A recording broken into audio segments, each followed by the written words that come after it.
The reigning world champions, Spain, have booked a ticket to the Olympics for the first time ever.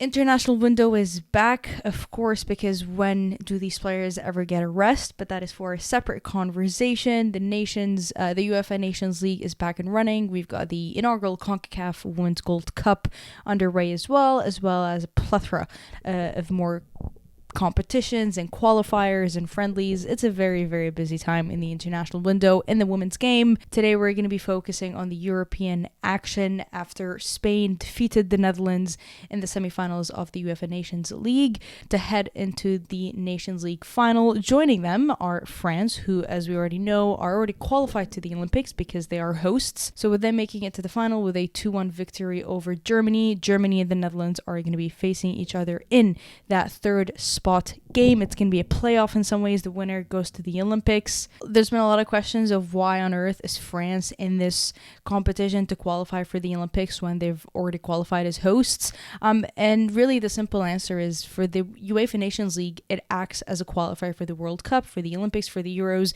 It just depends on the season. And really nobody could say we cannot put France in there because they're going to go on and go to the finals because of their relegation and promotion system in the Nations League, with teams going down to League B, teams from League B going up to League A. You could have guessed that maybe France would have been relegated from League A. At the same time, you could have also guessed that France would have been able to make this run and make it to the final. So it would have been it just won't work to take France out of this competition when this competition is more than just the Olympics qualifier. And I actually think it's a little bit fun now because both the Netherlands and Germany have an extra chance. Like, they're almost getting multiple shots to go to the Olympics, which just, builds a little bit more competition against that third spot playoff game. As well as for France, they're playing this entire competition, this entire preparation for the Olympics with no pressure on them whatsoever. Like, they could have lost the semifinal and they would have not been too much to worry about because they're already going to the Olympics. So for them, this is kind of the perfect preparation camp going into the summer where there's not pressure. They can win a trophy at the end of it, and they've already qualified. So for them, I'm kind of enjoying seeing France play with no pressure on them so much. Of course, there's pressure around a team like that to perform and do good. And again, because they're the host nation, there's going to be a lot of expectations around them. But I think within the team itself, they know they're not playing for a qualification spot. They're already going. They don't even need to book a plane ticket. Like, it's going to be in their backyard. All right, so starting off with Spain and the Netherlands. This was a fun game to watch. Anytime Spain is playing, you're tuning in and you're watching. And there was a lot that happened in the game. Jenny Hermoso scored the opening goal. You got to see Vicky Lopez make that debut for Spain, the youngest to do it. That international cap, she's going to be a star on the big stage. And we got to see that moment of a star being born at the same time. Jenny Hermoso kind of opening the scoring goals. It made for a good storyline. But obviously on the pitch, the storyline was about beating the Netherlands. Now, the Netherlands come in with a few injuries here and there, similar with Spain. Obviously, Spain coming in with no Mapillon. Again, understandably that she hasn't been in the squad, but she's injured. She wasn't even eligible to be called up. You've again got Alexia Putellas still rehabbing and working around that injury. So Spain are not coming in fully fit, neither are the Netherlands. And a 3-0 scoreline in some ways doesn't actually do Spain justice because in the opening 30 minutes, Selma Parallo could have had at least a hat-trick had she been a little bit more clinical. And that first 30 minutes kind of spoke a lot to what that game was about. You got the Netherlands having a good set of attacks, specifically Esme Burks. I think at the start she looked really dangerous, and had she put away one or two of these chances, I think you would have seen the momentum completely shift and the game look really different than how it played out. Not clinical in the opening few minutes. You got Selma Parallo again kind of hinting at it, flirting with the idea of getting in a good goal. At the start of the game, obviously, the Netherlands had a lot of energy, a lot of fresh legs, like they just kicked off the game. So that back line was happy to run, was happy to make these ugly tackles, was happy to pace back and chase the Spanish runners in the box and the wingers. But you can only do that for so long. So I had both teams have good attacking sets. The Netherlands was just not as crisp enough, And then you had the Dutch line, that back line, just get a little bit more tired and a little bit more exposed, attack after attack by the Spanish. That running and that interplay that we know Spain to do so well, it was perfect. And ultimately, you needed a little bit more experience than Samuel Pereira to actually hit that dagger. And that's where Jenny Hermoso comes in with a beautiful goal. I mean, the way she lost the defenders, fake shots, moves the body, takes the shot is just beautiful. That came into the 40th minute. 5 minutes later, right before the whistle blown for that first half, there was another goal that came in with Aitana Bonmati. Do I really need to talk about Aitana Bonmati? And when a team gets hit by two like that back-to-back right before the half, it really kills a lot of what they had hoped to do and what they want to come out and do. Teams are extremely vulnerable when they make substitutions or when they're recovering from a goal. And when you hit two after each other right before the half, it really deflates a lot of the players' just spirit and what they were willing to do on the pitch. The second half comes out and Spain just looked much more fluid. It was more pleasing football from them, and eventually Onabatie gets the third for them in about the 82nd minute. But that first half, you saw somewhat of an inspired the Netherlands. The Dutch looked like they were in it, and like I mentioned, Isma Burks was really kind of wanting to be dangerous. You got Bernstein kind of hinting at it, just not quite there yet. And in the second half, it just wasn't there. And I don't think some of the substitutions that Jonker did were right, in the likes of keeping Lieke Martens for as long as he did on the pitch. I think Lieke Martens spent too much time having to track back and track Olga Carmona, that was combining so well with Caldente and Hermosa, that she was just almost tracking back all the time. And Spain is a team that would make class players like that look so ineffective. But it's down to the coach and it's down to the coaching staff to make these substitutions and see that when a player is almost invisible on the pitch because they've just consistently tracked back, you got to take him off. Viviana Miedem obviously came off at the 45-minute mark. We know she's also working around the knee injury and that whole rehab, but even her, because Spain was so effective going forward, she wasn't really able to get into the game. On the right side of things, Atina was winning most of the duels with Esme Burks, who again had the desire to go forward. Was winning some of these challenges at the start.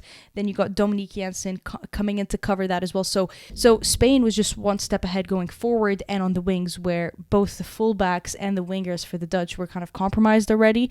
And in the middle, I thought, and I hope she's been given the praise, but Laia Alexandri did such an efficient and effective and clean job at the midfield that I actually did really enjoy watching her there. Aitana Bonmati, the way she covered and the way she completely boxed out Daniela van de Donk and Jackie Groningen was just so good that it opened up these spaces for Alexandria and allowed her to control the midfield how she wanted to. Daniela van de Donk, Jackie Groningen kind of being the ones chasing after Aitana Bonmati, her making it just so hard for them to track her. You kind of saw Bernstein drop into the midfield and try to build from there, but once again, so many players were chasing, nobody was able to produce, and that's the last thing you want to do when you're playing a team like Spain, is being the one chasing and being the one off possession and being the one going after them. But that is what Spain does. It's crazy how effective and efficient they do it with a different set of players. There was a piece that came out by The Guardian a few days before from Magdalena Eriksson talking about tracking and playing against Aitana Bonmati in Spain. It's a piece that I hugely recommend you read, because we always speak so much about Aitana Bonmati and the beauty of Aitana Bonmati's football, but actually hearing it and reading it from a player who goes up against Aitana Bonmati just gives you a completely different perspective. And I do highly recommend you check out that piece. I'll actually leave it in the descriptions down below, so check it out. The second game obviously happening at the same time was Germany and France, and man, has it been so frustrating to watch Germany make the same exact mistakes back to back to back again and again and again. And it's like, how much clearer do you want the problems to be to make a change? But let's talk about France a little bit, because they are the winners here and they are the ones that came out victorious at home. The game for them was basically won in that first half. France was all over them in that first half. The way that they were pressing beautifully. Germany came out in a 4-4-2, and that 4-4-2 was an absolute shambles, trying to go up against the French press. The French team's press. Karshawi, Salma Basha, I mean, they were terrorizing them on the wings, and that 4-4-2 system was looking like every kind of different shape than what they were looking to probably set up in defending and being off the ball against France. They were combining, they were pressing, they were aggressive, they were fast, they were always first to the ball. Like, I think France, when I say they won that game in that first half, they absolutely did. And Germany, in the same token, lost that game in that first half. They looked almost uncomfortable, and that's something that we saw pre-World Cup and even at the World Cup, where they didn't look like they were flowing together. They looked uncomfortable, and I think what bothers me so much about Germany is that they are always their worst enemy.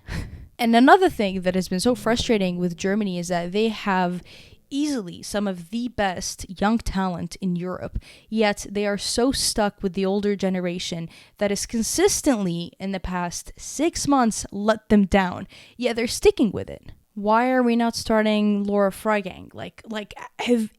Are we not watching Frankfurt? Speaking of Frankfurt, why is Nicole Nyomi not called up? Like, is it the fact that if a player plays for Frankfurt, they cannot get into that starting 11 or get the minutes that they deserve?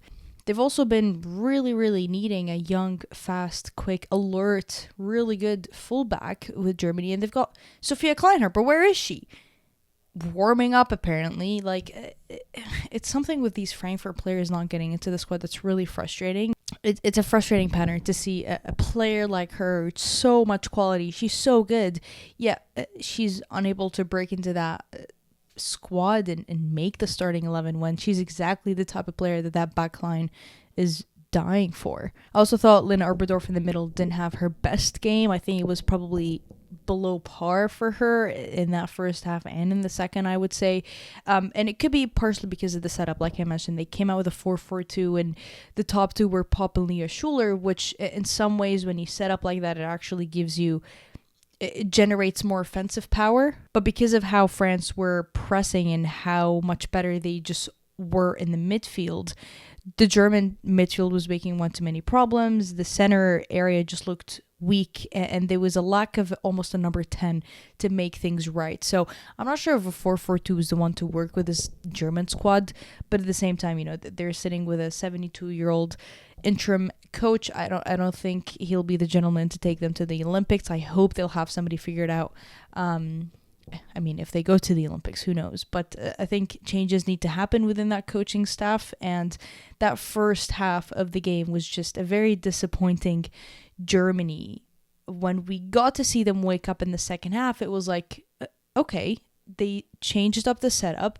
They had a few substitutions come on, and they're actually taking shots. I really appreciated how De Bruyne was taking that many long shots. Obviously, it was happening at Lyon Stadium.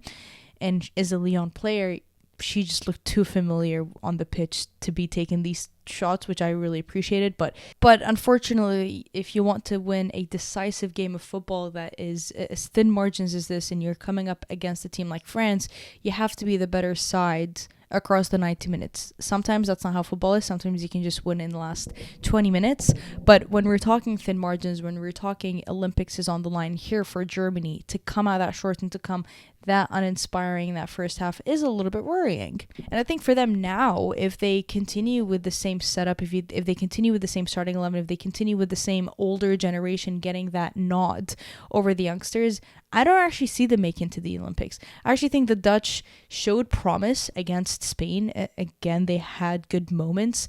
If Palova's fit as well, she comes back and gets minutes. I think the Dutch have a really good chance of making it through. And one thing that we've learned with them over and over again is that you cannot count them out. They will come back and they will make sure to want to score. They don't have a dying spirit in them. That was evident in the Nations League. That was evident last year when they qualified for the Euros or the World Cup, I believe. They're going to be there in the 93rd minute to make an upset. So for the Dutch, I'm possibly nodding this Olympics ticket to them.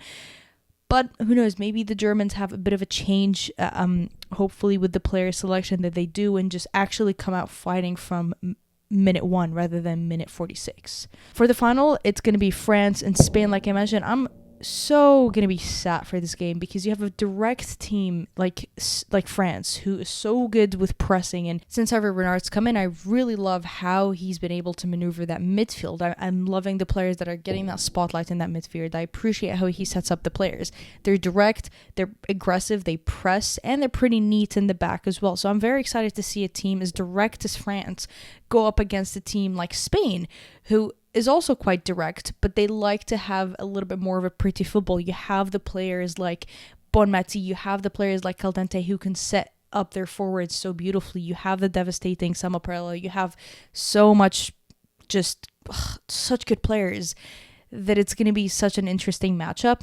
When you look at it on paper, when you look at the odds, Spain is the best team in the world right now. Spain is the team to beat. So I think if France are able to pull this off and are able to beat Spain, that gives them such a huge boost in confidence in building and preparation for the Olympics. Because if you go into the Olympics and you say that you've beaten Spain and build up to this, that's a really, really good building block that you add to the puzzle en route to winning the Olympics.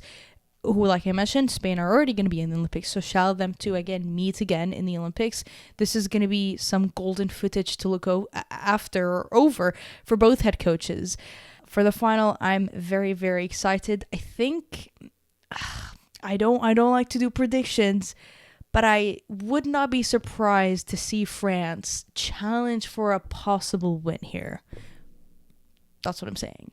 For that third spot, I think I'm probably going to nod it to the Netherlands. I just don't see Germany be able to make changes purely because the same mistakes have been on display for the past however months that they've been playing these disappointing games, yet nothing's changed. Obviously, there's been a change in head coaches, and someone's come in and out, and they're sitting with an interim head coach now. But it's a mindset with that entire staff that they're sticking to what they know. They're sticking to what has gotten them goals 2 years ago. They're sticking to the back line that was able to keep clean sheets again a few years ago. It doesn't work now. It just won't work. With that being said, with the Olympics on the line and they're getting a second chance, I'm hoping for a really, really good competition in that third spot. Both of these games are going to be kicking off on Wednesday. So if I was you, I'd be tuning in for a midday shenanigans. It is going to be good. Most importantly, I hope to see no serious injuries and training in the game. After the game, I think the international windows have been such a stressful time for the players. We're seeing them drop like flies, literally and figuratively. February 2024 comes at such an interesting time because it's now where a lot of these players have not had a single break. It's been Olympics and then Euros or CONCACAF and then the World Cup, and then now they're back at this again, and then some of them have got the Olympics, but this window just feels like it's kind of like that bottle. Everything's been bottled up, and now we're seeing a lot of them drop, which is quite disappointing. I think that could be for a separate time where we sit and talk about the international windows and all the injuries that come with it. So, I'm hoping for great competitions for the Nations League final and for that third spot. But more than anything, I just hope we get no serious injuries, because, man, will that... So let me know your thoughts on the semis. Who do you have to win the final, to win this inaugural UEFA Nations League? Who's going to get that ticket from the third spot? Is it going to be Germany? Is it going to be the Netherlands? Let me know. How did you think those teams performed, and are they set up for a great match on Wednesday? I'd love to hear your opinions. Also wanted to say that I'm obviously talking about the UEFA Nations League here, but as I mentioned earlier, it is also CONCACAF Gold Cup going on. I'm currently covering everything around Canada in this Gold Cup: previews, recaps, press conferences, quotes, analysis, discussions, everything around the Canadian women's national team for Canadian Soccer Daily. So if you're interested in what Canada has been up to at the Gold Cup, what the Gold Cup is looking like, head over to Canadian Soccer Daily, or I will leave a link in the description down below to all the articles that I've been writing. So making a lot of UEFA chit-chats here, but of course I'm not forgetting about Canada as a Canadian and CONCACAF, because it's been quite an interesting and fun competition so far, and that has been it's been fun to watch. So head over if you're interested in that as well. As always, to stay updated and to continue enjoying the beautiful game, make sure you subscribe to me here on YouTube, because I've got plenty of great great content coming out. There's a really interesting, superb interview that I'm very excited to share with you guys coming up right after this video. So you want to keep an eye out for it. You've got to subscribe. Make sure possibly you hit that bell button, then you will not miss it. And all the fun stuff that are going to come after it as well. Subscribe here, drop me a follow on Twitter. That is where I'll be dropping all the articles and everything that I'm writing, as well as new episodes. That way you'll be caught up on everything. And as always, I will see you later.